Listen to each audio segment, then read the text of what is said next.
Hello everyone, welcome to my channel all about zoology. So आज के इस video में हम देखने वाले हैं कंपैरेटिव जीनोमिक्स और जीनोम एनालिसिस के बारे में। यहाँ पर जीनोम्स का मतलब क्या होता है। जीनोम्स जो है ये सेट ऑफ जेनेटिक इन्फॉर्मेशन होते हैं, लाइक डीएनए, आरएनए हम जिसे कहते हैं। यहाँ पर अगर मैं डिटेल में बताऊं तो सेल के अंदर जो है न्यूक्लियस प्रेजेंट होते हैं, न्यूक्लियस के अंदर क्रोमोसोम्स प्रेजेंट होता है और उसी क्रोमोसोम के अंदर जो है जीन्स प्रेजेंट होते हैं, लाइक डीएनए, आरएनए, इस तरीके से। वहाँ पर उनको एक साथ जो वो सेट होते हैं उस जेनेटिक इन्फॉर्मेशन के, उनको एक साथ जो है जीनोम कहा जाता है और इसी जीनोम को जो है कंपेयर किया जाता है, जिसको कंपेरेटिव जीनोमिक्स कहा जाता है। मतलब स्पीसीज टू स्पीसीज किस तरीके से ये जीनोम्स प्रेजेंट होते हैं, इसको कंपेयर किया जाता है और एनालाइज किया जाता है। एनालाइज का मतलब है कि उनमें जो है डिटेल स्टडी की जाती है, लाइक स्ट्रक्चर, फंक्शंस, एक्सेट्रा। यहाँ पर सबसे पहले स्टार्ट करते हैं कंपेरेटिव जीनोमिक्स। डेफिनेशन कहता है it is a biological field, ये एक टाइप का टेक्निक है, बायोलॉजिकल फील्ड, जहां पर कंपेयर किया जाता है genomes across species to understand their evolutionary and molecular differences. Evolutionary difference और मॉलिक्यूलर डिफरेंसेस को जो है अंडरस्टैंड करते हैं थ्रू दिस टेक्निक, जिसको कंपेरेटिव जीनोमिक्स कहा जाता है। और ये स्पीसीज टू स्पीसीज हम जो है कंपेयर करते हैं। इनका आप बेसिकली जो एप्लीकेशंस है या ये कैसे फंक्शन करते हैं, इनके बारे में मैंने कुछ पॉइंट्स यहाँ पर लिखा है। आप लोग इसके हेल्प से जो है समझ सकते हो। जैसे कि पहला पॉइंट है, इट कंपेयर्स जीनोम साइज। ये जीनोम के साइज को कंपेयर करता है species to species. Number of genes को जो है कंपेयर करता है और क्रोमोसोम नंबर को जो है ये कंपेयर करता है। क्रोमोसोम नंबर्स से अगर हम एग्जांपल के तौर पे समझे तो ह्यूमन बॉडी में जो है 46 number of chromosome, 23 pairs of chromosome present होते हैं। वही चिंपैंजी के केस में हम देखेंगे 48 नंबर्स ऑफ क्रोमोसोम्स प्रेजेंट होते हैं। उस तरीके से नंबर ऑफ क्रोमोसोम को भी कंपेयर करता है species to species. For example, researchers can compare the genomes of humans and chimpanzees to identify conserved genes and understand how they evolved. उस बेसिस में हम जो है ये पता करते हैं, ये आइडेंटिफाई करते हैं कि वो जो है किस तरीके से इवॉल्व है एनवायरनमेंट में। ठीक है, प्रेडिक्ट करता है जीन के फंक्शन को। By comparing the genomes of different species, scientist can identify genes that conserved across different species and predict their function. जैसे कि comparing the genomes of humans and fruit flies का जो है genome और human का genome जो है compare किया जाता है, रिवील करने के लिए that many human gene involve in cancer also have counterparts in fruit flies. यहाँ पर कहा गया है कि जो फ्रूट फ्लाई है उनके जीनोम और ह्यूमन के जीनोम को कंपेयर किया जाता है और देखा गया है कि ह्यूमन में जो कैंसर कॉजिंग जीन्स होते हैं वो फ्रूट फ्लाई में भी प्रेजेंट है। इस तरीके से कंपेयर किया जाता है स्पीसीज टू स्पीसीज। थर्ड कहता है कि ये अंडरस्टैंड करता है जीनोम के इवोल्यूशन को। Comparing genomes can reveal that how genomes have changed over time.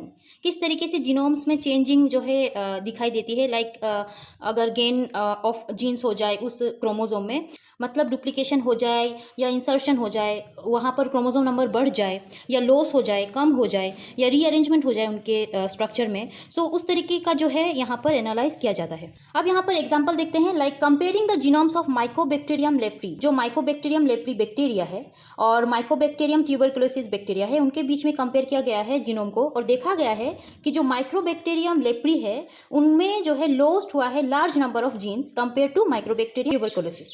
Mycobacterium tuberculosis के केस में जो जीनोम है उनके जीन्स में कंपेयर करने से जो है पता चलता है कि माइक्रोबैक्टीरियम लेप्री के केस में लार्ज नंबर ऑफ जीन्स का जो है लॉस हुआ है।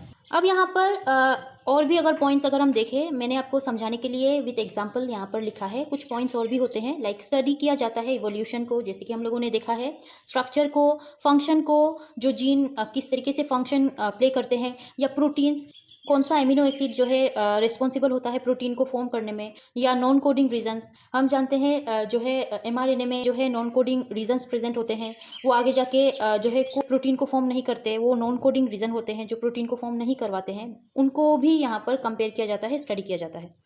ड्रग के डिस्कवरी में ये हेल्प करता है। किस तरीके से? Comparative genomics can help identify potential targets for drug development bye comparative genomes of different pathogens and host. Different pathogens और होस्ट के ऊपर जो है डिपेंड करके, कंपेयर करके ये ड्रग के डिस्कवरी में जो है इसको यूज़ किया जाता है। ये था अबाउट कंपेरेटिव जीनोमिक्स। इतना ही जो है आपको समझाने के लिए मैंने यहाँ पर लिखा है। आपको इसका नोट्स अगर पीडीएफ फॉर्म में चाहिए होता है तो सिंपली आप मेरे टेलीग्राम चैनल को ज्वाइन कर सकते हो, जिसका लिंक मेरे चैनल के बायो में दिया है। अब स्टार्ट करते हैं जीनोम एनालिसिस को। जीनोम एनालिसिस, जीनोम क्या है मैंने आपको समझाया है। इसको जो है स्टडी किया जाता है किस तरीके से, वो हम देखने वाले हैं। The study of an organism's DNA to understand its genetic makeup. किस तरीके से ये प्रेजेंट होते हैं, can help to identify genetic variants, जो उनमें जो है चेंजेस आए हैं उसको ये आइडेंटिफाई करता है, that may increase the risk of disease और इम्पैक्ट ड्रग रिस्पॉन्स। ठीक है, एप्लीकेशन देखें तो discovering the role of genetics in disease and treatment, disease और ट्रीटमेंट के ऊपर जो है ये यूज़ किया जाता है। Understanding how DNA plays a role in health and disease, DNA किस तरीके से रोल प्ले करता है हेल्थ और डिजीज के ऊपर, वो भी देखा जाता है। Identifying genetic variants that may increase the risk of disease, genetic variants का मतलब है कि नॉर्मल जो हमारे क्रोमोसोम में डीएनए में जो है प्रेजेंट सीक्वेंसेस होते हैं, लाइक डीएनए में क्या होता है, न्यूक्लिक एसिड होता है जो 4 टाइप के जो है होते हैं, adenine, guanine, cytosine, thymine. I hope आपको बेसिक डीएनए के बारे में पता होगा। सो यहाँ पर उन न्यूक्लिक एसिड में जो अरेंजमेंट होते हैं, लाइक एडेनिन थायमिन के साथ डबल बॉन्ड में प्रेजेंट होता है, गुआनिन साइटोसिन के साथ ट्रिपल बॉन्ड में प्रेजेंट होता है, उस तरीके से वो अपने आप में सीक्वेंस फॉर्म में प्रेजेंट होते हैं पूरे डीएनए में। सो उस तरीके से वेरिएंट्स जो है यहाँ पर म्यूटेशन के वजह से हो सकता है, लाइक चेंजेस हो सकता है, एडेनिन के साथ थायमिन ना हो के गुआनिन आ सकता है, तो म्यूटेशन की वजह से इस तरीके से वेरिएंट्स या चेंज जो है दिखाई देते हैं, वो जो है इंक्रीज करते हैं डिजीज के रिस्क को। सो इस तरीके से इसको आइडेंटिफाई किया जाता है थ्रू जीनोम एनालिसिस। अब यहाँ पर और भी पॉइंट है, like studying evolutionary relationships, functional elements across species, जो भी है ये और कंपेरेटिव जीनोमिक्स जो मैंने एग्जांपल के तौर पे आपको बताया है ये सेम ही है, आप दोनों बातों को यहाँ पर समझ सकते हो। प्रोसीजर अगर देखें तो किस तरीके से जीनोम को एनालाइज किया जाता है वो हम अगर देखें तो पहले डीएनए को एक्सट्रैक्ट करना पड़ता है कि पर्टिकुलर डीएनए अगर हमको एनालाइज करना है तो उस डीएनए को हम वहाँ से निकालेंगे, तो एक्सट्रैक्शन होता है वहाँ पर डीएनए फ्रॉम अ सैंपल, जैसे कि हम ब्लड के थ्रू उस डीएनए को जो है वहाँ से एक्सट्रैक्ट कर सकते हैं, पेशेंट के सलाइवा या टिश्यू से भी हम जो है ये एक्सट्रैक्ट कर सकते हैं। उसके बाद सीक्वेंसिंग किया जाता है, the extracted DNA is then fragmented, fragment उसको तोड़ा जाता है एंड प्रिपेयर किया जाता है for sequencing, like determines the order of nucleotide bases like adenine, thymine, cytosine, guanine, उनमें सीक्वेंसिंग जो है ये किया जाता है।